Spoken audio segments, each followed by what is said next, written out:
এখন থেকে সবকিছু লেখা রাখতে হইব, কারণ মানুষ হুটহাট করে বইলে ফেলে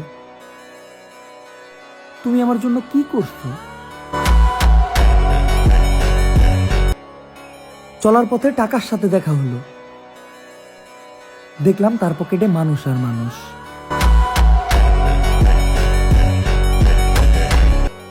মানুষ ভুল বলে, টাকা হাওলাত দিলে কখনো সম্পর্ক নষ্ট হয় না, সম্পর্ক তো নষ্ট হয় হাওলাত দেওয়া টাকা চাইতে গেলে।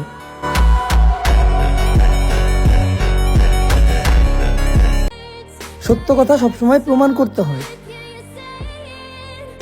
মিথ্যা কথা তো প্রথমেই প্রমাণিত। মনে রাখবেন, শত্রু কখনো জন্ম নেয় না, শত্রু তৈরি হয় আমাদের কাছের কোনো বন্ধু থেকে। আমি আমার মালিকের কাছে তাদেরও ভালো চাই, যাদের মোনাজাতের মূল উদ্দেশ্যই হলো আমার ধ্বংস।